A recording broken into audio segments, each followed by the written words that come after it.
Good afternoon, everybody, and welcome to the public forum, which is held prior to the council meeting. We have two people who have asked to address tonight, or this afternoon, and the first one is Mr. Anstey.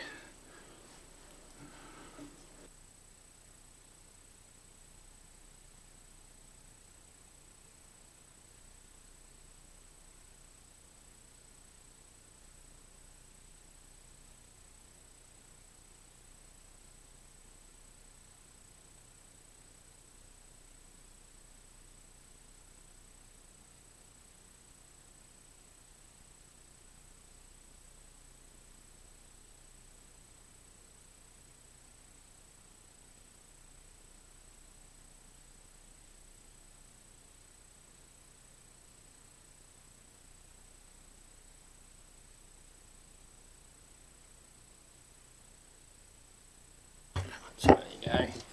Okay, apologies. Thank you, Mr. Mayor, for allowing me to speak.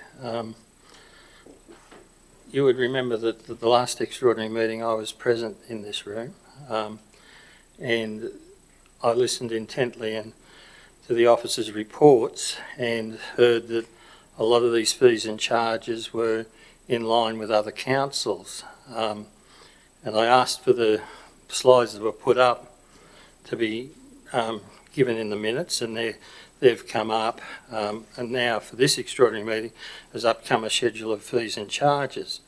So I requested that our office prepare a schedule of the fees and charges against other councils, and found that they're quite a lot higher than other councils, but that we've currently done about 19 pages, but it's a work in progress and it isn't finished. But in doing that and going through the charges that are now proposed, there's a couple of really obvious things that come out. Number one, in terms of DA fees and various fees, it's all controlled by the EP&A Act and the regulations, which on the pricing category is classed as 9. But there is a number of other factors that are not actually classed at that. And for example, for a DA fee on a cottage of $1 million under the schedule, it's $3,003 as I assess to that. But when you go over and you look at complying development and construction certificates, this council is asking for $12,500 for an application exceeding $1 million. Between 100,000 and $1 million, they're asking for 6,500. For up to 100,000, they're asking for 22,600. So against $3,000 that the schedule allows, councils now are looking to adopt these fees that are exorbitantly more than what the schedule would generally allow. Now, complying development certificates are generally easier to assess. They're not as erroneous, there's not as many codes and stuff to go through. So I just can't see that that fee is justified at all. Now, the other thing that, and it also relates, that's through assessing the complying development certificate, but when you get to construction certificates, the same fees are applied again. So if you're looking at $1 million house, it seems like there's going to have to be $24,700 paid. Now, that just against what would be $3,000 under the schedule. It just seems not reasonable. So then there's critical stage inspections that are allowed at $1,100. They're totally not what is currently charged. The other thing that amazed me was that if somebody has a building which has had some illegal work done on it, and they apply for a building certificate, that fee's generally been around under $1,000. In this structure, they're asking for an application fee of $16,000. Now, most other councils may charge a fee equivalent to what the value of the work was done under the schedule, but nothing like $16,000. So those things I just think, and I realise this thing's got to go out on exhibition, but fundamentally there's a flaw in it as I perceive it at this point in time. So I wanted to bring that to your attention. The other thing is I noticed this is in relation to the budgeting, and I noticed that in terms of the budgeting, there's, don't hold me to this figure, but there's probably about 60 to 80 million dollars in sewerage upgrade works that are required. My view is that they may be required, but a council going forward needs to look at new technology and seeing whether there's ways that sewage can be treated and recycled. I mean, we've got it already happening in a couple of spots in the Shire where sewer's not available and people are doing their own on-site treatment and everything. And the technology allows now you to treat sewage and reuse it. I mean, in London, water that's drunk has been reused 7 times. You know, it's just to be spending these amounts of money when there may be an alternative that's not being investigated. And you've investigated a lot of other things before, and I appreciate that that's a good step. But I think there needs to be some looking as to whether there's an alternate technology that can be think when you're looking at these kinds of amounts of money. And particularly in view of the fact that now we've got a change of state government. The state government has placed every grant on pause. I mean, my daughter works in that section of the government, and there's just nothing happening. And, you know, we're waiting to see what the current new government adopts as to where they go. But the idea of relying on getting grants for things is circumspect with the change of government. And that brings me to the other issue of facilities and things that the General Manager has said on a number of occasions that facilities need to be self-sufficient and within themselves, and I agree with that entirely. But I think we've got to look to a situation of being that the private sector can develop assets like performing arts centres and art galleries and things like this on a commercial basis. And the previous council back, not the previous one just gone, but the time before, did have an entrepreneurial committee that looked at these kinds of things.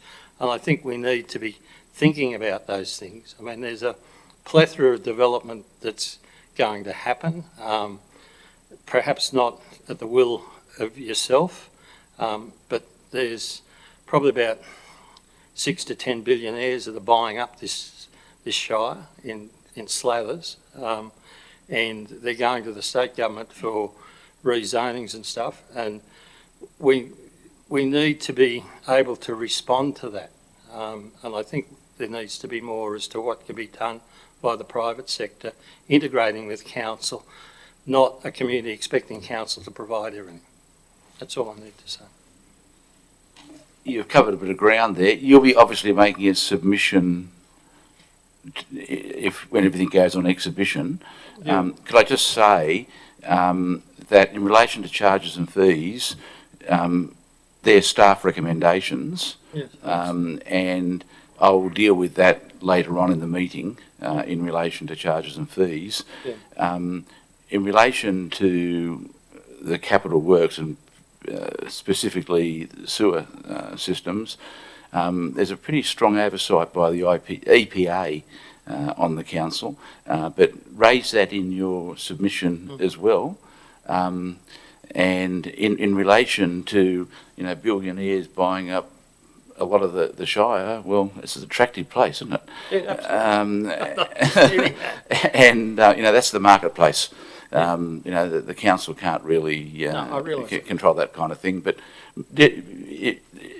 put it in your submissions, and I'd be particularly interested in your schedule of charges in other areas as well. Yeah, well, we're doing that, but the three that I quoted, particularly in relation to that are not covered by Schedule 9 and that are related to complying development construction certificate, I think you yourself today should even look at those as to how I've demonstrated how far out of kilter they are if it was under Schedule 9, that it seems to me to be pointless to put those fees out on exhibition without having some review of them. Well, let's see what happens, but you know, I think it's important that everything goes on exhibition and the whole community can be guaranteed they'll be listened to. Okay, I appreciate your time. Thank you.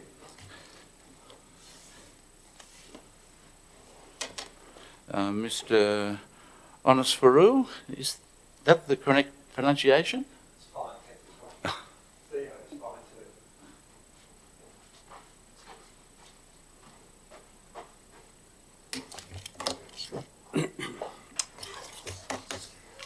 too.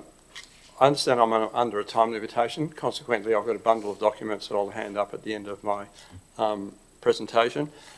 Just before you start, I don't really worry about the time too much, so Okay, I'm feel grateful for free. that. I'm grateful for that. I think what's important is that there are a number of people who knew that I was speaking today, and I had a number of letters from people asking me to say A, B, C, but when I hand them up, you'll see that they've asked me to withhold their names. I mean, the contents is self-explanatory, but the reason they asked me to withhold their names is because they're concerned that there may be adverse consequences from some of the things they've said. But I just use that as an introduction. Look, I will quickly say on fees and charges, I don't have a problem with paying high fees if it means high quality service, and high quality service also means prompt. And I know you have a view on this, Mr. Chair, that the legislation says 42 days, and then it's a deemed refusal. I understand from an interview you recently gave that you believe that the majority of your DAs are out within 150 days, and you think that the 42 days is unreasonable. If I'm misquoting you, please say so. If I'm not misquoting you, may I suggest that you speak strongly to the state government and say 42 days is putting unreasonable pressure on my council. It's giving unrealistic expectations to people that are making applications, and we really need to review that. But at the moment, it's 42 days. Now, ultimately, I'm looking at, I'm going to talk briefly about my own situation, and then I'll talk about some others. My situation is I've had two determinations from this council recently. One, an approval for a project home on 100 acres with no resident objections, and it took 11 months. Unfortunately, during that 11 months, the home builder that I had a contract with, which was a 12-month contract, expired. Because they said, look, we couldn't imagine a council would take 11 months to determine this DA. It's on 100 acres. No resident objections, no one can see this house. And so, anyway, sure enough, it took 11 months, and what happened now is my builder says, I now want $108,000 more for me to build the same house. It's not my fault that the council was so slow. To which I thought, well, that's a bit rich, and I said goodbye. And so now I'm confronting having to put in a new DA because it's for a project home. I'm now having to put in a new DA from a new project home builder. These are build-to-rent projects, by the way. And and in the next 11 months, which is what it'll take this council to approve it, prices will go up again. Now, this is impossible. Now, it's just an impossible situation. The other D I had was a refusal. It took 18 months for it to be refused. Now, when it went to planning committee, the planning committee chair criticised me for not having done a pre-DA meeting. Now, my planner there's a letter in here from a competent planner who didn't want to be identified formally, but he wrote a letter reflecting on how absurd it is to do a pre-DA with this council. He said the normal time between a pre-DA and your first meeting is about 7 weeks. And that's a bit ridiculous in circumstances where the 7 weeks is the statutory period, is more than the statutory period to approve it in any event. And so he said, don't bother with pre-DAs. And also he says that ultimately what is said in the pre-DA meeting is seldom held by council. In other words, pre-DA, whatever's said, it's a promise with no obligations. Now that leads me to give you an example. If I drive down, one of the objectives of this budget is to recognise we're a tourism town. If I drive down Bong Bong Street now, it looks like we've been at war. There are 3 sites there that are pretty horrendous. Now, having spoken to Tina Zialis on the site on the corner of, and to the planner on the site on the corner of Bong Bong and Barrel Street, they blame the council. Having spoken to Mr. Pongras, who owns the site which has which was the big fire in the main part of town, he said, look, I had a pre-DA meeting which caused me to believe that I didn't need to build parking because I was replacing an existing building with a new building. in exactly the same circumstances. No parking before, no parking after. And then after spending $1 million on fees, council came back and said to him, I want you to give me a car park, 32 spaces. Now, his experiences with this council are a little bit like mine. Now, so he's blaming the council. So I've got two developments in town which is the face of this suburb. When tourists come down, they come down to Bong Bong Street and then hopefully around to Station Street. And then the third one is another fire, unfortunate fire. And again, we can't have town look like this. If I was the general manager, I would get those three owners into town and say, let's do something that will get a building erected there ASAP. You may say a compromise is not going to, a compromise where this council compromises its standards a little bit is not going to get the best outcome, but my comprehension of good town planning is compromise. Good town planning requires a give and take. Otherwise, nothing will happen. And nothing happening in Bong Bong Street is not good. Me not being able to build, I'll give you another example. I want to build a childcare centre, much needed childcare centre in Valletta Street, Mossvale. The DA's with council. I wrote to council and I said, look, is there any chance you could deal with this DA within 84 days? I thought I'd double the period that you normally have.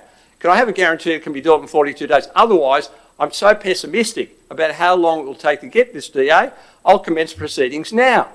So council sent it off to a planner and he came back and said, no, I can't do it in the 84 days.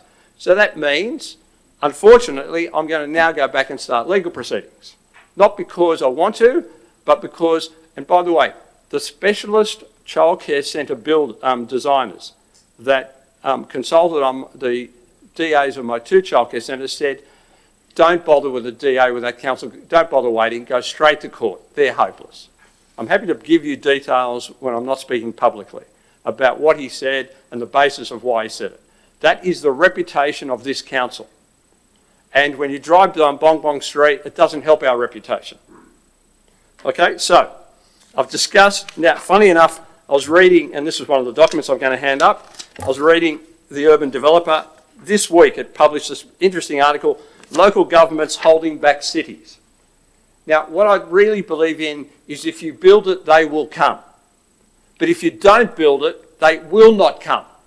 And I'm saying to you, please, help us build it. Help us build. I only build to keep. I don't build to sell anything. And I take pride on everything I've built. And I recently built an accommodation centre in Funston Street. It hasn't been empty for the 2 years it's been built, for 1 day, because it's needed. We only want to build things that are needed. You're better off having them built than not at all. Okay, I'm referring to the documents I'm going to hand up. This is from the planner. It says, there is no one there, this is with regard to pre-DAs, no one there that will give any meaningful input. They won't give you straight up honest insights. I know after 18 months that my DA was never going to be approved by council. When I met with council after 9 months, it would have been much better for me to say, if they said to me, Theo, we're not going to peel off the Band-Aid, we're going to rip it off. We're not going to approve this, so that you know. And I would have been 9 months ahead. But now I've lost 18 months in the DA process, and I'm now going to have to now go off and do the whole court thing. By the way, I know this is a budget meeting. I hope there's a lot more money allocated to court challenges, because speaking to other people that are interested in developing in this council, court is where we're heading. That was, I've discussed Valletta Street. I was told not long ago that there's been a new planner put on it, but again, no one can guarantee me it'll be done in twice the statutory period. I've discussed the Ponggrass development. There's a letter from him giving the history. There's a letter here which basically says, cost increases must always be justified with alternatives, defined benefits and performance clearly stated. Development is really expensive. Development is really expensive. And if you said to me, we will charge you 10 times the normal DA fees in exchange for guaranteeing you a decision within 84 days, I'd go snap. Charge me what you will, I don't care, because let me assure you the fees are not the problem. I would pay anything to have something determined within this council promptly. Now, accept that it's probably improper to have two scales, an urgent scale or a non-urgent scale. It may be that it would be proper, and maybe you can investigate it. But ultimately, sitting down, holding a piece of land, paying land tax on that piece of land, waiting to get a development application approval, I would rather pay as much as it takes to get a guaranteed determination within a reasonable time period. Is that possible? And if you don't know, please find out, because I would happily pay. I have no idea, but Yep. I kind of, at the back of my mind, remember that it may have happened somewhere and it's illegal. Well, But, again, yeah. why don't you, it's easier, it's more, a submission from this council is going to be more meaningful than me going to the state government. You guys are all powerful. Well, you are as far as I'm concerned. I'm just a resident hoping to develop something. But at the end of the day, then I'm sure some developers would happily pay. And by the way, wouldn't mean some of the other developments need be delayed. The money could be used to go to outside planners and therefore run them parallel. But again, I'm also conscious of outside planners. There's some criticism of the use of outside planners by this council. I was wondering whether, not that the area wants to lose them, but there's a couple of good planners here. Have you thought about putting them back on the salary to speed things up? Look, I think I'm allowing you, to go a lot further than what the budget meeting's about. So Okay, thank you. their matters, if they want to apply for the jobs, they can apply for the jobs. It's up to the They're individual. not going to apply for jobs. I'm saying that with all the extra money you're about to raise with all of these additional fees, perhaps the only way those that are paying the fees can get some value for money is by bringing in more competent people to avoid having to go. The person that considered I think I've been pretty lenient, but to question the competency of the staff, I think is a long bow. No, that wasn't the point. The question Well, you was, said more competent people. Look, I don't want to get in an argument with you, but I've been pretty lenient. thank you, but Yeah. more competent people means more competent people, not. I withdraw what I said. Thank you. I'm saying we need more competent people here because there's a backlog of DAs and they're taking too long. And so all I'm saying to you is please, and I'll hand these up now, please consider that the fees aren't the issue. It's the speed of the service and the quality of the service. And my experiences are horrendous. I can make more money developing in Sydney, but I'm here because I love it here. Look, if I could just say, I think I've been verbaled in relation to the 152 days and the 40 days. Yep. All I've been saying is that the staff did submit a report to council some meetings ago where they said their aim was to have 100-day turnaround by 30th of June and 60 by the end of the year. In this chamber last Wednesday, a manager indicated that the 60 he thought was achievable by mid-year. The 100 was achievable by mid-year, but the 60 would be still continue to be a challenge. But I've got to say that, and you would know this yourself, that Wingecarribee is not the only area that's having problems with the development approval process. There's the question of, in effect, retaliation. I find that shocking. And I would be more than happy to speak to you confidentially Sure. about that. Well, I'm obviously, I'm not propounding that theory because I'm here. Yeah, no, I'm talking about the anonymous correspondence. Yeah, but I get that occasionally in correspondence, and I meet with the people. Yeah. Because I find it just not right. I find speaking up beneficial. People should. What I've said to you about the 150 days is in one of the letters that I'm going to hand up to you. Yep. All I'm saying is I'm delighted to hear the 60 days, but I've simply said, can you guarantee me 84 days and I won't go to court? And the answer is no. So therefore, you can't. The staff can't be that confident in your 60 days because Well, they're not.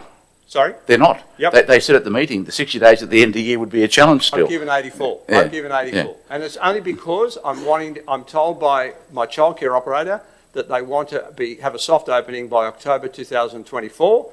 And the only way I can achieve that is to get an approval within the next 80 days. Look, I, as you know, and I think as everyone in the community knows, I will not become involved in individual DAs. Yeah. I'm not asking you to. But in relation to Main Street Bowral, Yeah. I couldn't agree more with you. And, you know, it's just taking all too long. However, I've done my best in that we've changed now the car parking requirements. Yes. You haven't got to provide the parking on site. So, and I think I'm right in saying that. Yeah. Sorry to interrupt. Perhaps after Mr. or Theo has completed his address, I could ask the Exec Manager Strategic Outcomes to talk about some of the work that we're doing with property owners in Bong Bong Street. Thank you. Just as, It's on the agenda. But Yeah. look, we're running out of time. Yeah. That will have to happen at the end of the council meeting because the council meeting is timed to start I at won't be here, I 3:30. apologise, but Mr Pongrass's letter is dated 21 March 23, where you say we want 32 parking spaces. Okay, so which is slightly inconsistent with what I just heard a moment ago. In many regards, I'm passing on a message. I am passionate about allowing things to be built, good things obviously, but the longer it takes to build them, please accept that there is a deterrent at the moment, based of a deterrent to development here, because it's just taking so long and it costs so much more because of the time delays. Well, I am unaware of what the chairman of the panel said to you, but, you know, I would encourage anybody to have a pre-DA meeting because my understanding is that at the end of a pre-DA meeting there's a written list and, you know, I would imagine if I was the applicant and that changed substantially, I'd be like you, not happy. Well, respectfully, if the time for approval is 42 days, statutory approval, and it takes 49 days to have a pre-DA meeting, I think I'd rather just go to court. So perhaps the budget should look at more court fees because they're too slow. If we're going to pay all that money, this higher fee for a pre-DA, perhaps it could be guaranteed that it occurred within 14 days. For it to be efficient, because ultimately the fees are not relevant, time is money, and the time delays are so substantial in this council, it's frightening. Thank you for hearing me. I'll pass this on. Thank you. Thank you so much for more than the 5 minutes. That's fine. So that's the end of questions, and we'll have a short adjournment, and council will start at 3:30.